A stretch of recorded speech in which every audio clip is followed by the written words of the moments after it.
Welcome to wifi. आज है 6 जुलाई 2021 और 6 जुलाई 2021 के जितने भी इंपॉर्टेंट क्वेश्चन बन सकते हैं आज इस वीडियो में डिस्कस करेंगे और हर क्वेश्चन से रिलेटेड इंपॉर्टेंट फैक्ट भी मैं आपको बताऊंगा, तो वीडियो को पूरा ध्यान से देखिए।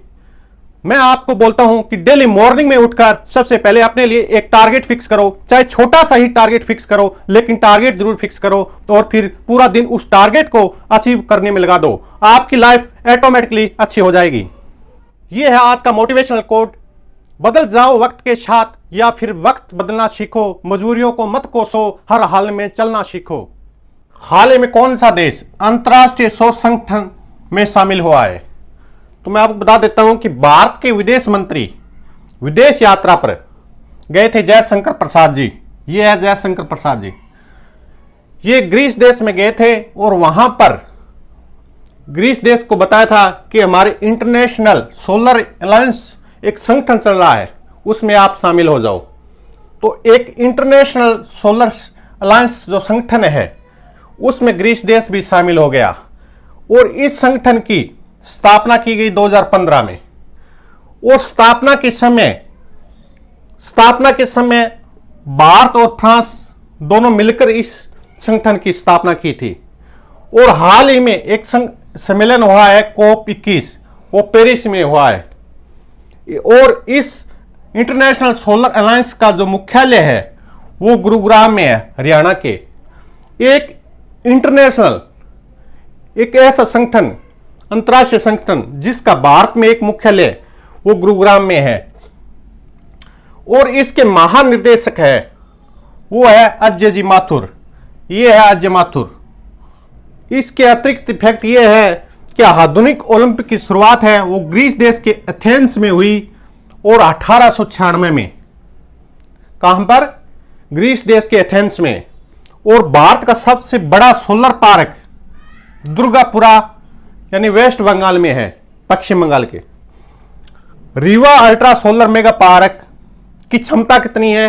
तो इसमें Rewa ultra solar mega park में 3 यूनिटें हैं। प्रत्येक यूनिट 250 मेगावाट की है और इनकी टोटल क्षमता है वो 750 मेगावाट है। और यह Rewa ultra solar mega park है वो मध्य प्रदेश में है। महात्मा गांधी की प्रतिमा का अनावरण किस देश में हाल ही में किया गया है? वो ग्रीस देश में किया गया था। और महात्मा गांधी दक्षिण अफ्रीका से भारत 9 जनवरी 1915 को लौटे थे और उसी दिन उन्हीं की याद में प्रवासी भारतीय दिवस के रूप में 9 जनवरी को प्रवासी भारतीय दिवस के रूप में मनाया जाता है। महात्मा गांधी का पहला सत्याग्रह चंपारण था जो 1917 में हुआ था। असहयोग आंदोलन को चोरा चोरी घटना के बाद क्या कर दिया गया? समाप्त कर दिया गया। चोरा चोरी घटना कहां पर हुई है? गोरखपुर में। और कब हुई थी? 5 फरवरी 1922 को। महात्मा गांधी ने बेलग्राम अधिवेशन की अध्यक्षता की। यह बेलग्राम कहां पर है? कर्नाटक में। और बेलग्राम अधिवेशन की अध्यक्षता कब की गई थी? 1924 में। महात्मा गांधी ने केसर ए हिंद की उपाधि असहयोग आंदोलन में त्याग दी। और आप बताइए कमेंट करके भी असहयोग आंदोलन कब हुआ था? महात्मा गांधी ने भारत छोड़ो आंदोलन 1942 में शुरू किया था। उस समय करो और मरो का नारा दिया और उसी समय ऑपरेशन जीरो हावर्स चला था। प्रसार भारती इसकी स्थापना 1997 एक्ट के तहत की गई थी। यह एक वैधानिक संस्था है। किस प्रकार की संस्था है? वैधानिक संस्था है। यह पब्लिक सर्विस ब्रॉडकास्ट सेवा प्रदान करती है। यह 2 प्रकार की सेवा करती है प्रदान, ऑल इंडिया रेडियो और दूरदर्शन यानी आकाशवाणी। और हाल ही में आकाशवाणी के महानिर्देशक के रूप में कार्यभार संभाला है वो एन वेणुधर रेड्डी जी हैं। और इसके सीईओ हैं वो शशि शेखर वेम्पति जी हैं। हाल ही में आत्मनिर्भर कृषि ऐप लॉन्च किया गया है। इस आत्मनिर्भर कृषि ऐप का उद्देश्य क्या है? खेती की जानकारी देना और मौसम संबंधी जानकारी देना। खेती की जानकारी और मौसम संबंधी जानकारी देना। और यह आत्मनिर्भर कृषि ऐप है वो किसान मित्र प्लेटफॉर्म पर लॉन्च किया गया है। इसके अतिरिक्त फैक्ट है कि प्रधानमंत्री किसान योजना का शुभारंभ कहां से किया गया, वो 24 फरवरी 2019 को गोरखपुर से, यानी उत्तर प्रदेश के गोरखपुर में।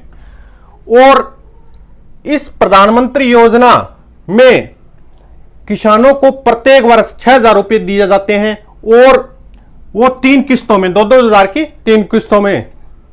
और इसके अतिरिक्त है मृदा स्वास्थ्य कार्ड योजना, जो 19 फरवरी 2015 को शुरू किया गया। यह राजस्थान के गंगानगर जिले में सूरतगढ़ से स्टार्ट किया गया था।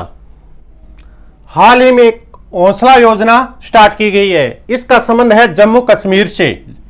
और इस योजना का उद्देश्य है कि महिलाओं की आर्थिक स्थिति से मजबूत बनाने के लिए, वो कैसे कि उत्पादों को मार्केट तक पहुंचाना और महिलाओं को ट्रेनिंग देकर। और जम्मू कश्मीर के वर्तमान में उपराज्यपाल है मनोज सिन्हा। और इस योजना से मिलती जुलती, यानी हौसला योजना से मिलती जुलती एक और योजना है मिशन हौसला योजना, जो उत्तराखंड पुलिस ने शुरू किया है। हाल ही में चर्चा में रहा इंद्रजाल क्या है। इंद्रजाल एक स्वदेशी ड्रोन डिफेंस सिस्टम है, इसी का नाम है इंद्रजाल। और इसे ग्रीन रोबोटिक कंपनी द्वारा तैयार किया गया है। और इसकी जो एरिया है, मार्क क्षमता है, वो है 1000 किलोमीटर स्क्वायर एरिया के अंदर यह काम कर सकता है। और पिनाका क्या है, यह है पिनाका, यह है multi barrel rocket launching system है। और यह है ब्रह्मोस, यह सुपरसोनिक क्रूज मिसाइल है। और यह है निर्भया, जो सब सोनिक क्रूज मिसाइल है। और हेरोन ड्रोन ये है जो भारत इजराइल देश से आयात कर रहा है। तो दोस्तों आज के लिए इतना ही, और इस वीडियो को अपने दोस्तों को ज्यादा से ज्यादा शेयर करो और आप भी इस चैनल को सब्सक्राइब कर लो। धन्यवाद।